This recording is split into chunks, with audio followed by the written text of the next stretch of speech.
한적한 시골 마을, 산속 깊은 곳에 오래된 폐가가 하나 있었다. 그 집은 몇 년 전부터 아무도 살지 않았고 주민들은 그 집을 두고 다양한 소문을 퍼뜨렸다. 어떤 이는 그 집에서 한밤중마다 이상한 소리가 난다고 했고, 또 다른 이는 그 집에 들어갔던 사람들이 이상한 경험을 하고 돌아온다고 했다. 고등학생인 민수는 친구들과 함께 그 집을 탐험해 보기로 했다. 여름 방학을 맞아 모험심이 강했던 그들은 한밤중에 손전등만을 들고 그 집을 향했다. 달빛마저 희미해진 산길을 따라 걷다 보니 드디어 그 집이 모습을 드러냈다. 눈앞에 우뚝 선 폐가는 오래되어 퀴퀴한 냄새와 함께 음산한 분위기를 자아냈다. 그 집에 들어서자마자 삐걱거리는 마룻바닥 소리가 그들을 반겼다. 손전등 불빛에 비친 내부는 먼지와 거미줄로 가득 차 있었다. 벽지마저 너덜너덜하게 찢겨져 있었고 천장은 내려앉을 듯 불안정해 보였다. 한 친구가 그냥 돌아가자 고 했지만 민수는 호기심에 이끌려 안 깊숙이 들어가기로 했다. 거실로 보이는 공간에 도착했을 때 갑자기 차가운 바람이 불며 문이 찰커덕 닫혔다. 깜짝 놀란 친구들은 순간 얼어붙었지만 민수는 바람 때문이겠지 라며 애써 태연한 듯 말했다. 그들은 집을 돌아다니며 이상한 것들을 발견하기 시작했다. 벽에는 누군가 손톱으로 긁은 듯한 흔적이 있었고 낡은 액자 속 사진은 희미해져 누구인지 분간할 수 없었다. 그렇게 각 방을 조사하던 중 민수는 다락방으로 통하는 계단을 발견했다. 계단은 뭔가에 의해 막혀 있었지만 민수는 친구들의 만류를 무시하고 억지로 문을 열었다.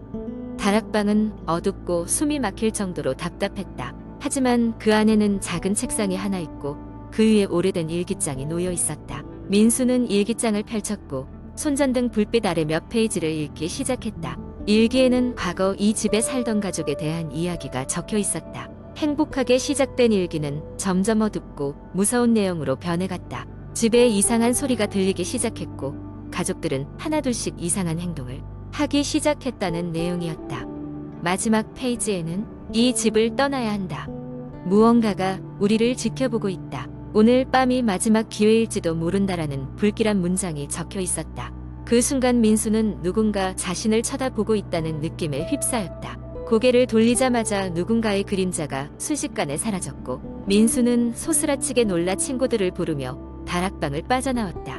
친구들과 함께 급히 집을 빠져나온 민수는 문득 자신이 아직도 일기장을 손에 쥐고 있다는 것을 깨달았다.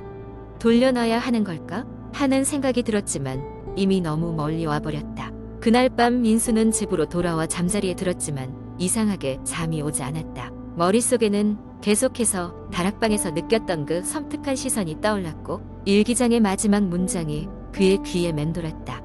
결국 민수는 밤새 잠들지 못했고 다음날 친구들과 다시 만났다. 친구들도 하나같이 이상한 꿈을 꿨다며 불안해했다. 그들은 마치 누군가 자신들을 감시하고 있다는 느낌을 떨칠 수 없었다고 했다. 그때부터 민수와 친구들은 그 집 근처에만 가도 이상한 일이 일어나기 시작했다는 소문을 듣게 되었다. 시간이 지나면서 민수의 머릿속에서 그날 밤의 기억은 흐릿해졌지만 일기장은 여전히 그의 책상 한켠에 놓여 있었다. 비오는 어느 날 밤 민수는 그 일기장을 다시 열어보고 싶다는 충동에 사로잡혔다. 그리고는 그곳에 적힌 마지막 문장을 다시 보게 되었다. 이 집을 떠나지 않은 자는 영원히 그 집의 일부가 될 것이다. 그 순간 거실에서 이상한 소리가 들려왔다. 민수는 조심스럽게 손전등을 들고 거실로 나갔다. 그리고 거기서 그는 그동안 한 번도 본 적 없는 오래된 가족 사진 한 장을 발견했다. 사진 속 사람들은 어딘가 친숙하게 느껴졌고 맨 끝에 서 있는 소녀는 바로 자신이었다. 두 번째 이야기. 이 이야기는 내가 대학교 2학년 때 한 작은 지방 도시에서 자취할 때 겪었던 일이다. 그 도시에서 큰 도로 옆에 낡았지만 저렴한 5층짜리 아파트를 구할 수 있었다. 아파트는 오래되고 페인트가 벗겨져 조금 을씨년스러운 느낌이었지만 자취 생활을 시작하기에 적당한 곳이라 생각했다. 이사를 한 첫날 밤 나는 짐을 대충 정리하고 지친 몸을 침대에 뉘었다.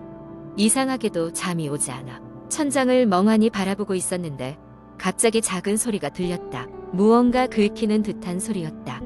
벽에 무언가 긁히는 것처럼 거칠고 불쾌한 소리였다. 그 소리는 점점 커졌고 이내 불안한 마음에 나는 방을 둘러보았다. 아무것도 보이지 않았고 결국 피곤함에 지쳐 잠들었다.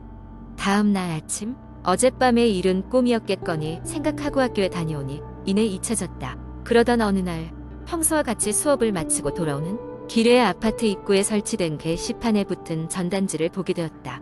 전단지에는 최근 몇 주 사이 아파트 단지 내에서 이상한 일이 발생하고 있으니 주의하라는 내용이었다. 나는 대수롭지 않게 여기고 방으로 올라갔다. 어두운 밤이 되자 다시 그 긁히는 소리가 들려왔다. 한층 더 커진 듯 했다. 벽에서 나는 것 같았지만 소리는 점점 더 가까워지는 것 같았다. 나는 무서움에 불을 켜고 주위를 둘러보았으나 별다른 건 찾을 수 없었다. 그러다 문득 거실 벽에 오래된 창문이 눈에 들어왔다. 그 창문이 열려 있었다. 하지만 분명히 나는 창문을 닫고 잠그고 나갔던 기억이 있다. 불길한 느낌이 엄습했다. 다음날 학교에서 그 아파트 단지에 사는 친구와 이야기를 나누다 보니 이상한 소리를 듣고 집에 돌아오면 물건이 움직여 있거나 창문이 열려 있어 불안을 느낀다는 이야기를 들을 수 있었다. 우리는 이 상황을 더 이상 두고 볼 수 없었던 참이라 저녁에 만나기로 하고 각자의 방으로 돌아갔다. 그날 밤 우리는 피곤한 몸을 이끌고 친구 방에 모였다. 친구 방은 나와 같은 구조였다. 우리는 거실에 앉아 무슨 일이 일어나고 있는지 토론하기 시작했다. 그리고 그때였다. 그 소리가 다시 들렸다. 이번에는 우리 모두가 들을 수 있을 만큼 큰 소리로 벽에서, 천장에서, 바닥에서 동시에 들려왔다. 소리가 점점 더 가까워졌고 우리는 불안감에 휩싸여 주위를 경계하며 앉아 있었다. 그때 갑자기 방 안의 전등이 깜박거리기 시작했다. 어둠이 방을 휘감으면서 우리는 불안감과 공포에 몸서리쳤다. 어느새 소리는 우리 바로 옆에서 들리고 있었다. 우리는 찬물에 던져진 듯 꼼짝도 할 수 없었다. 그 순간 방 안 구석에서 큰 소리가 나더니 창문이 스스로 열렸다. 차갑고 서늘한 바람이 방 안으로 밀려 들어왔다. 우리의 공포는 극에 달했고 나는 소리를 지르면서도 움직일 수 없었다. 그때 엄청난 추위와 함께 무언가가 우리 앞에 나타났다. 희미하게 보이던 형체는 서서히 모습을 드러냈고 우리는 그 장면에 오랫동안 얼어붙은 채로 서 있었다. 그 형체는 오래된 일기장을 손에 쥐고 있었다. 그리고 그 순간 친구가 정신을 차리고 일기장을 빼앗았다. 형체는 사라졌다. 일기장을 읽어보니 이 아파트에 사는 한 사람이 적었던 글이었다.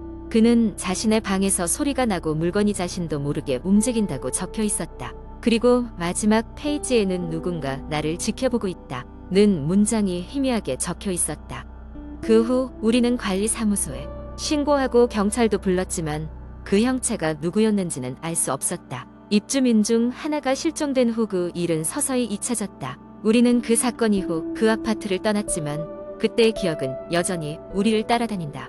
희미하지만 강렬했던 형체와 자신도 모르게 써진 일기장의 문장을 머릿속에서 지울 수 없었다. 지금도 가끔 그 일이 떠오르곤 한다. 그 아파트는 여전히 그 자리에 남아있을 것이다. 누군가 그곳에 살고 있을 테지만 그들이 같은 일을 겪고 있는지는 알 수 없다. 다만 나는 그 아파트 근처에는 다시는 가고 싶지 않다. 세 번째 이야기. 여름방학. 오랜만에 고향에 내려간 친구들과 모임을 가졌다. 우리는 중학교 때부터 늘 붙어 다니던 단짝들이었고 대학에 진학하며 띄엄띄엄 보게 되었지만 그날만은 달랐다. 한 친구가 모처럼 부모님 댁을 비운다는 이야기에 우리는 그의 집에서 모여 밤새 이야기를 나누기로 했다. 한밤중이 되자 슬슬 분위기가 무르익고 자연스레 화제는 공포 이야기로 넘어갔다.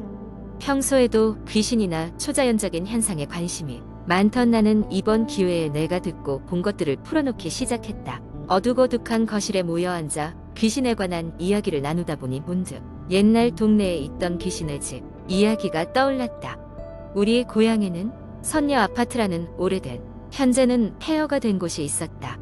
이곳은 한때는 모든 것이 화려했던 아파트였지만 어느 날 갑자기 일어난 화재로 인해 건물이 전부 불타고 이후 복구되지 않아 방치되어 있었다. 불길 속에서 빠져나오지 못한 몇몇 영혼이 그곳에 남아있다는 소문이 돌았다. 특히나 304호는 특별히 무섭다는 이야기가 많았다. 그 호수에서는 당시 목격된 귀신의 잔상이 아직까지 보인다고도 했다. 자정이 넘어갈 무렵 우리는 오랜만에 그 장소를 다시 찾아가 보자는 계획을 세웠다. 다가오는 공포에 마음 한구석이 떨렸지만 친구들과 함께라는 생각에 용기가 생기기도 했다. 우리는 손전등 몇 개와 휴대전화, 불빛에 의지한 채 아파트로 향했다. 가까이 다가가자 폐허가 된 건물은 예전보다 훨씬 더 음산했다. 입구에 들어서니 차가운 공기가 한기를 더했다. 조심스럽게 계단을 올라가며 귀기 어린 소리가 바람에 실려오는 듯했다. 서로 괜히 장난 삼아 밀치거나 여기 귀신 나온들 하고 웃어보았지만 다들 눈빛은 긴장으로 가득 차 있었다. 결국 3층에 도착했고 우리는 304호 앞에 섰다. 문고리를 잡아 돌리자 삐걱거리며 문이 열렸다. 예상과 다르게 문은 잠겨있지 않았다. 방 안은 완전한 어둠 그 자체였다. 우리는 주저하며 안으로 발을 들였다.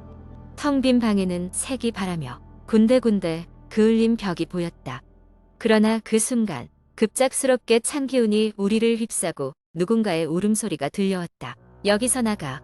듣는 순간 머리카락이 쭉 뼈 서며 등골이 오싹해졌다. 우리는 서로의 이름을 다급히 외치며 밖으로 달려나왔다. 계단을 내려오는 동안에도 길게 끌리는 듯한 여자의 울음소리는 계속해서 들려왔다. 간신히 밖으로 나와 헐떡이며 숨을 고른 우리는 기묘한 공포감에 휩싸여 말을 잇지 못했다. 그 후로 우리는 그날 있었던 일을 누구에게도 이야기하지 않았다. 또한 선녀 아파트 근처에도 다시는 가지 않았다. 그러나 가끔씩 모임이 있을 때면 그때의 이야기를 조심스럽게 꺼내곤 했다. 그리고 그때마다 우리는 잊을 수 없는 싸늘한 목소리를 떠올리며 등골이 오싹해지는 기분을 느꼈다.